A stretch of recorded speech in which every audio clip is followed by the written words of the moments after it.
ശിവഭഗവാൻ ഹിമവാനെ വില്ലാക്കി, ആദിശേഷനെ ഞാണാക്കി, മഹാവിഷ്ണു സ്വയം അസ്ത്രങ്ങളായി, അസ്ത്രത്തിൻ്റെ മുനകളായി അഗ്നിദേവൻ സ്ഥാനമേറ്റു. അങ്ങനെ എല്ലാ അർത്ഥത്തിലും സവിശേഷവും അസാധാരണവുമായ ഒരു രഥവും ആയുധ സജ്ജീകരണവുമായി മഹാദേവൻ ത്രിപുരന്മാരെ നേരിടാൻ സന്നദ്ധനായി. ത്രിപുരദഹനം. താരകാസുരൻ്റെ മരണത്തോടെ അസുരപ്പട ചിതറിപ്പരന്നു. ഈ സന്ദർഭത്തിൽ താരകാസുരൻ്റെ മക്കളായ താരകാക്ഷനും വിദ്യുന്മാലിയും കമലാക്ഷനും അവശേഷിച്ചു. അവർ താരകാസുരനെ പോലെ ദുഷ്ടന്മാരായിരുന്നില്ല എന്നു മാത്രമല്ല, തികഞ്ഞ ശിവഭക്തന്മാരുമായിരുന്നു. അതിശക്തനായ പിതാവിൻ്റെ മരണത്തിനു ശേഷം എന്തു ചെയ്യേണ്ടു എന്ന ആശയക്കുഴപ്പത്തിലെത്തിച്ചേർന്ന അവർക്ക് മുന്നിൽ ഒരേ ഒരു വഴിയേ ശേഷിച്ചിരുന്നുള്ളൂ: തപസ്. എല്ലാ കാലത്തും അസുരന്മാർ ശക്തി സംഭരിച്ചിരുന്നത് തപസ്സിലൂടെയും അതുവഴി നേടുന്ന വരങ്ങളിലൂടെയും ആയിരുന്നല്ലോ. താരകാസുര പുത്രന്മാരും ആ വഴി തന്നെ തിരഞ്ഞെടുത്തു. 1000 വർഷങ്ങൾ പിന്നിട്ടപ്പോൾ അവരുടെ തപസ്സിൽ പ്രീതനായ ബ്രഹ്മാവ് അവർക്ക് മുന്നിൽ പ്രത്യക്ഷനായി. ബ്രഹ്മാവിൻ്റെ പ്രീതി കണ്ടറിഞ്ഞ അവർ വളരെ വിശേഷപ്പെട്ട വരങ്ങളാണ് ആവശ്യപ്പെട്ടത്. യാതൊരു ജീവിക്കും തങ്ങളെ കൊല്ലാനാകരുത്, ജരാനരകളോ രോഗങ്ങളോ സ്പർശിക്കാത്ത യുവത്വം നിലനിൽക്കണം, അജരന്മാരായും അമരന്മാരായും തങ്ങളെ വാഴിക്കണം എന്നൊക്കെ അവർ ബ്രഹ്മാവിനോട് വര അഭ്യർത്ഥന നടത്തി. എന്നാൽ ബ്രഹ്മാവ് ആ വരപ്രാർത്ഥനകൾ അമ്പേ നിരാസിച്ചു. മരണത്തിൽ നിന്നാർക്കും മോചനമില്ലെന്നും അമരനാകാനുള്ള വരം നൽകുക സാധ്യമല്ലെന്നും അതുകൊണ്ട് സാത്വിക ഗുണാശ്രിതരായി വരം ചോദിക്കണമെന്നും ബ്രഹ്മാവ് നിർദ്ദേശിച്ചു. അതനുസരിച്ച് 3 പേരും ഓരോ ഭവനങ്ങൾ യാചിച്ചു. വെറും ഭവനങ്ങളല്ല, ആ ഭവനങ്ങൾ ദേവന്മാർക്ക് പോലും ഭേദിക്കാനാകാത്തവയാകണം. അവ അജയ്യവും സർവസമ്പദ് സമ്പൂർണവും സ്വയം സഞ്ചരിക്കുന്നതുമാകണം. അതിലിരുന്ന് ആഗ്രഹിക്കുന്ന ഏത് സ്ഥലത്തും തങ്ങൾക്ക് എത്താനാകണം. അവർ ആവശ്യപ്പെട്ടു. ബ്രഹ്മാവ് ഈ വരപ്രാർത്ഥന അംഗീകരിച്ചു. അതനുസരിച്ച് താരകാക്ഷൻ സ്വർണത്തിലുള്ള ഭവനം വേണമെന്നാവശ്യപ്പെട്ടു. കമലാക്ഷൻ വെള്ളിയിലുള്ള നഗരമാണ് ആവശ്യപ്പെട്ടത്. വിദ്യുന്മാലിയാകട്ടെ കാരിരുമ്പ് കൊണ്ടുള്ള ഒരു പുരം വേണമെന്ന് ബ്രഹ്മദേവനോട് ആവശ്യപ്പെട്ടു. ഇങ്ങനെ 3 പുരങ്ങൾ നിർമ്മിക്കപ്പെട്ടാലും 1000 വർഷക്കാലം തങ്ങൾ അകന്നിരിക്കണം.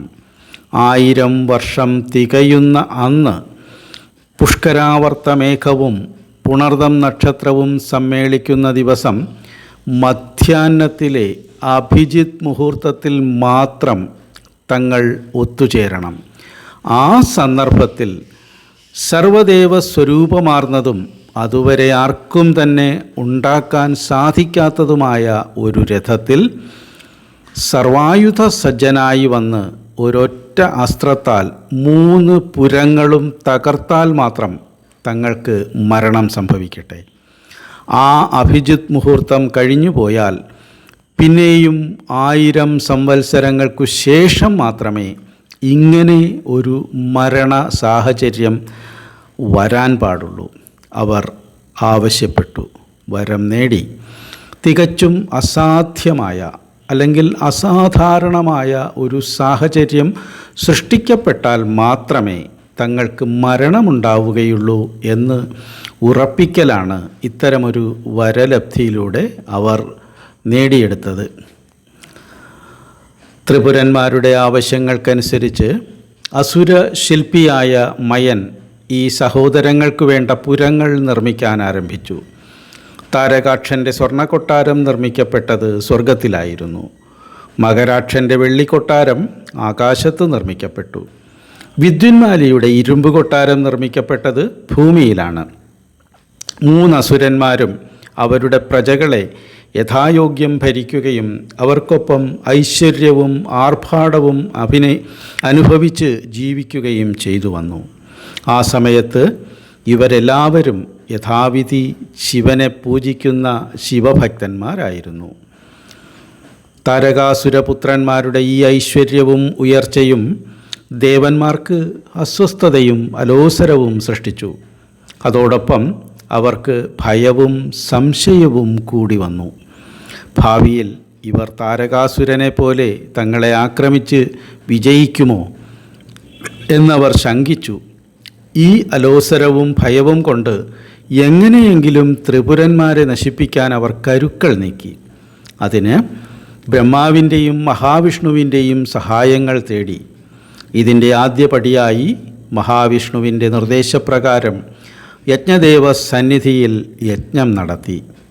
അതിൽ നിന്നുയർന്നു വന്ന ഭൂതങ്ങളെ ത്രിപുരന്മാരുടെ അടുത്തേക്ക് അയച്ചു. പക്ഷേ ശിവഭക്തന്മാരായ ത്രിപുരന്മാരുടെ തേജസ്സിൽ അവരെല്ലാം അസ്തപ്രജ്ഞരായി സ്വയം ദഹിച്ചുപോയി. ത്രിപുരന്മാർ ധർമ്മനിഷ്ഠരും ശുഭകർമ്മനിരതരുമായിരുന്ന കാലമായിരുന്നു അത്. അങ്ങനെ കഴിഞ്ഞിരുന്ന അവർ കവിഞ്ഞ ഭക്തിയോടെ ശിവപൂജയും നടത്തിയിരുന്നു. ഇതൊക്കെയായിരുന്നു അവരുടെ വിജയത്തിനു പിന്നിലെ രഹസ്യം.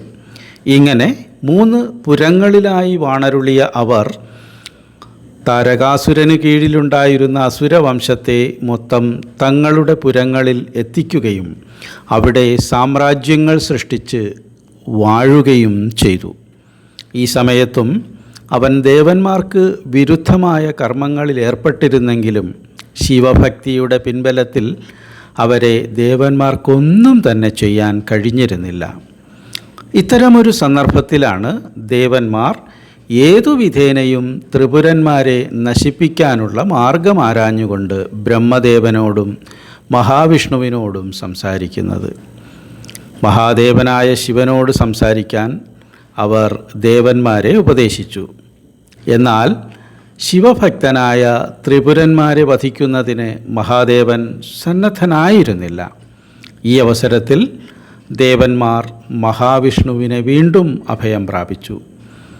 ദേവന്മാരുടെ ദുഃഖവും ഭയവും മനസ്സിലാക്കിയ മഹാവിഷ്ണു സ്വന്തം ആത്മാവിൽ നിന്ന് ഒരു മായാപുരുഷനെ സൃഷ്ടിച്ചു. അവന് അരിഹൻ എന്ന് പേരിട്ടു. തൻ്റെ കർമ്മം എന്താണെന്ന് ചോദിച്ച അരിഹനോട് ധർമ്മനിഷ്ഠയോടെ പ്രവർത്തിക്കുന്നവരിൽ ധർമ്മഹാനി വരുത്തുകയാണ് നിൻ്റെ കർമ്മം എന്ന് മഹാവിഷ്ണു അറിയിച്ചു. ത്രിപുരന്മാരുടെ പുരങ്ങളിൽ ചെന്നിട്ട് അവരുടെ ധർമ്മനിഷ്ഠയും ശിവഭക്തിയും അവസാനിപ്പിച്ച് അവരെ വധാർഹരാക്കി മാറ്റണം എന്നുള്ളതായിരുന്നു മഹാവിഷ്ണു അരിഹനു നൽകിയ ചുമതല. മഹാവിഷ്ണുവിൻ്റെ നിർദ്ദേശം ശിരസാവഹിച്ച അരിഹൻ ഋഷി, യതി, ആകീര്യൻ, ഉപാധ്യായൻ എന്നിങ്ങനെ 4 ശിഷ്യന്മാരെ സൃഷ്ടിച്ചു. ഈ 4 ശിഷ്യന്മാർക്കൊപ്പം അരിഹൻ ത്രിപുരന്മാരുടെ പുരത്തിലെത്തി. അരിഹനും ശിഷ്യന്മാരും പ്രധാനമായി ലക്ഷ്യം വെച്ചത് ത്രിപുരന്മാരെ ശിവഭക്തിയിൽ നിന്ന് വിടുതൽ ചെയ്തെടുക്കാനായിരുന്നു. എങ്കിൽ മാത്രമേ അവരെ നിഗ്രഹിക്കാൻ ശിവന് സന്നദ്ധതയുണ്ടാവുകയുള്ളൂ എന്ന് അവർ മനസ്സിലാക്കിയിരുന്നു.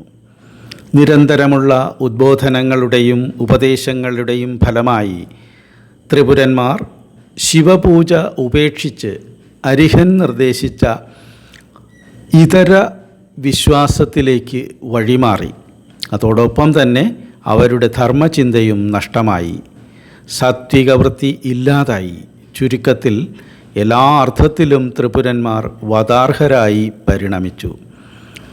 ബ്രഹ്മാവിൽ നിന്ന് അവർ നേടിയ വരമനുസരിച്ച് വരലബ്ധിയുടെ 1000ാമത്തെ സംവത്സരത്തിൽ ഒരുമിച്ച് വരുന്ന അവരെ ആ പ്രത്യേക ദിവസത്തിലെ അഭിജിത്ത് മുഹൂർത്തത്തിൽ മാത്രമേ വധിക്കാൻ കഴിയുകയുള്ളൂ.